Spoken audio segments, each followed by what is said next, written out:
This is episode 24 here, guys. Today we're going to be reading Numbers 21, guys, from the NIV version, also known as the New International Version.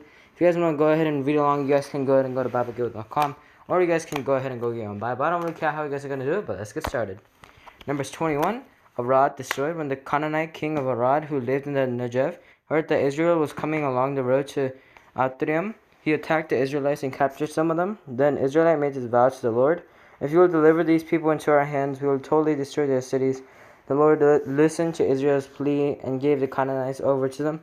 They completely destroyed them and their towns.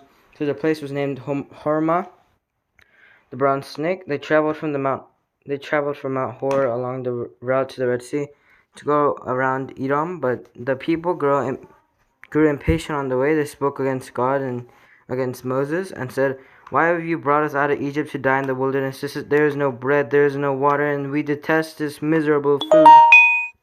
Sorry, guys. Then the Lord sent venomous snakes among them. They bit the people, and many Israelites died. The people came to Moses and said, "We sinned when we spoke against the Lord and against you. Pray that the Lord will take the snakes away from us." So Moses prayed for the people. The Lord said to Moses, "Make a snake and put it up on a pole. Anyone who is bitten can look at it and live." So Moses made a bronze snake and put it up on a pole. And then when anyone was bitten by a snake and looked at the bronze snake, they lived. Sorry, guys. The journey to Moab. The Israelites moved on and camped at Oboth. Then they set out from Oboth and camped in Lai Abrim, and the wilderness that faces Moab toward the sunrise. From there they moved on and camped in the Zerod Valley.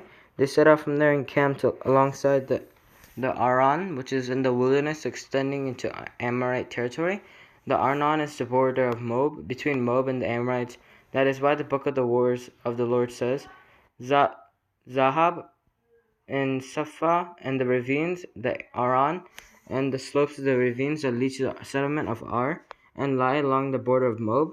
From there they continued on to Beer, the well where the Lord said to Moses, "Gather the people together, and I will give them water." Then Israel sang this song: "Spring up, O well, sing about it, about the well that the princes dug. Sorry, guys. That the nobles of the people sank, the nobles with scepters and staffs. Then they went from the wilderness to Matana, from Matana to Nahala, from Nahala to Bamoth, and from Bamoth to the valley in Moab, where the top of Pisgah overlooks the wasteland. Alright, guys, before I continue on, go ahead and say that I'm sorry if I mispronounce any words. Anyway, let's continue on. The feet of Sihon and Og.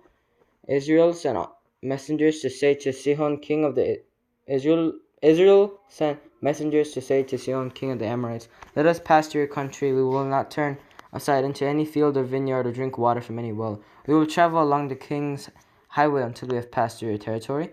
But Sihon would not let Israel pass through his territory. He mustered his entire army and marched out into the wilderness against Israel. When he reached Jahaz, he fought with Israel.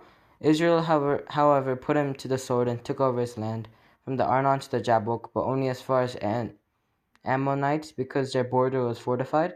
Israel captured all the cities of the Amorites and occupied them, including Heshbon and all its surrounding settlements. Heshbon was the city of Sihon, king of the Amorites, who had fought against the former king of Moab, and had taken from him all his land as far as the Arnon. That is what the poets say: "Come to Heshbon and let it be rebuilt.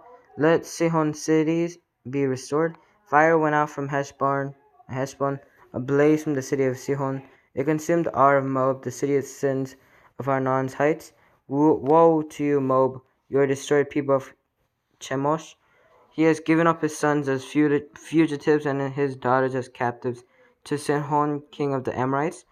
But we have overthrown them. Heshbon's dominant has been destroyed all the way to Dibon. We have demolished him as far as Nophah, which extends to Medaba. So Israel settled in the land of the Amorites. After Moses had sent spies to Jazer, the Israelites captured its surrounding settlements and drove out the Amorites who were there.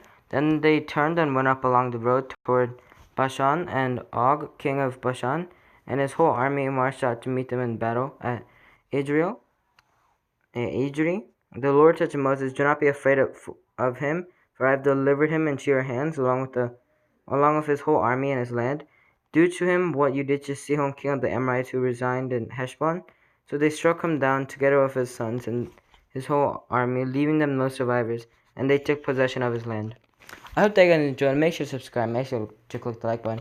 Make sure to click the bell to be notified whenever I post.